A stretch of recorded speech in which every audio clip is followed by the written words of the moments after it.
It's the things that we don't talk to our kids about that they internalize as that's something wrong or bad. So when we talk to kids about things, we normalize it and it makes it more approachable.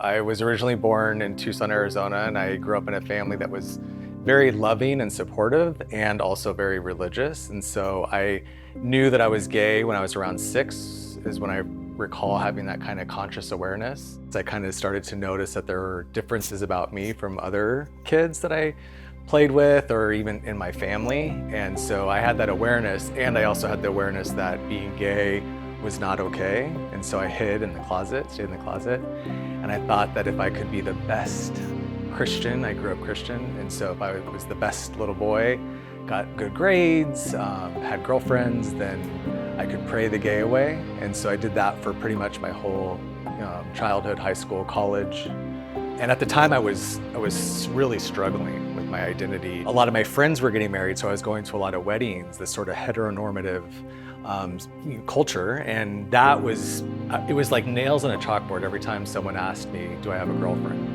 And so it was sort of like unconsciously I was trying to avoid that. And so there was an opportunity job-wise that I was able to move to Mexico. So I moved to Monterrey, Mexico, and I didn't know anyone. And this was like in the middle of the day on a Tuesday. And as I was walking into the Benavides, this guy was walking out, and we looked at each other.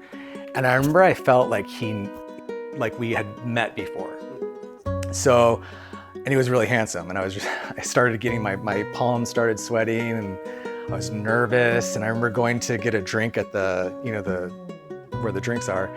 And I was like, what's happening? Because I didn't recognize this feeling that I was having. You liked him? I liked him, but I hadn't really ever fully allowed myself to experience that before. And so it was almost like, am I having a heart attack? Like, what is this?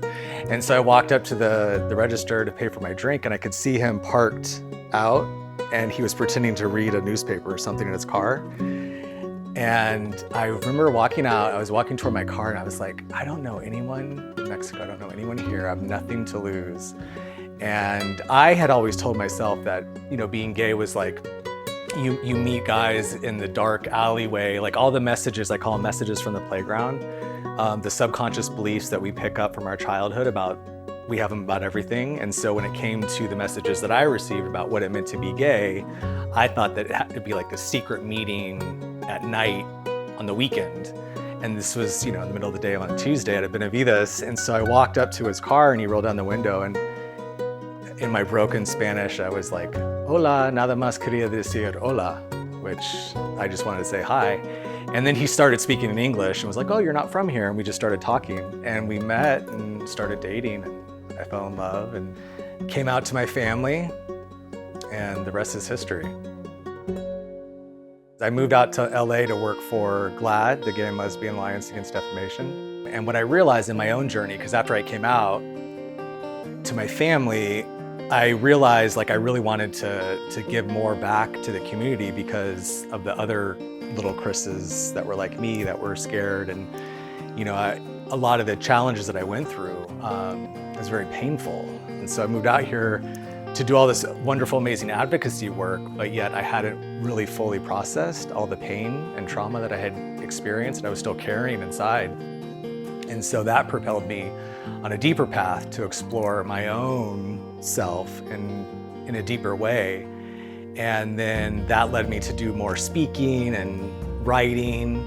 And then it led me to, which is the purpose of the book, was to encourage families to have conversations with their children. I was going to my families. I wasn't able to make it home for Christmas that year, and so my mom had all of my family, family friends over, and I was in the living room, and my childhood best friend was sitting next to me, and my nephew at the time, who was 6, ran up and, Uncle Chris, is she your girlfriend?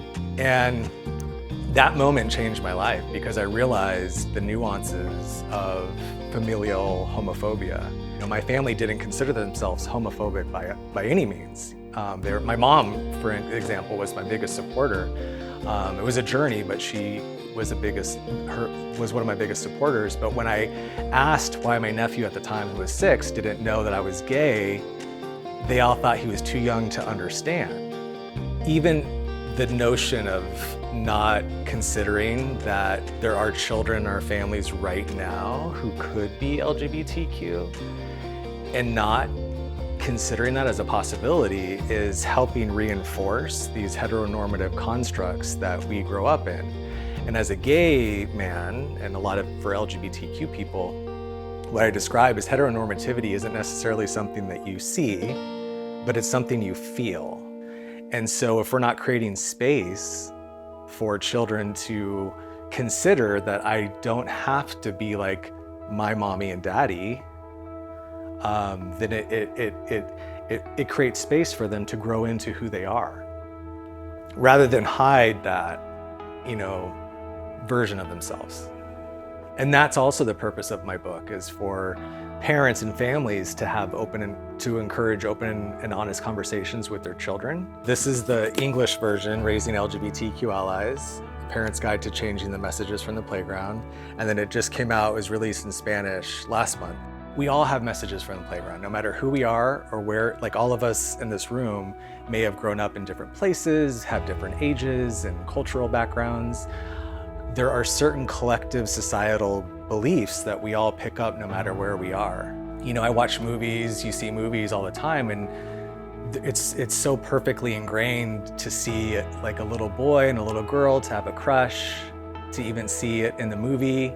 Whereas when we all of a sudden consider that a little boy could have a crush on a little boy, now something's inappropriate about that.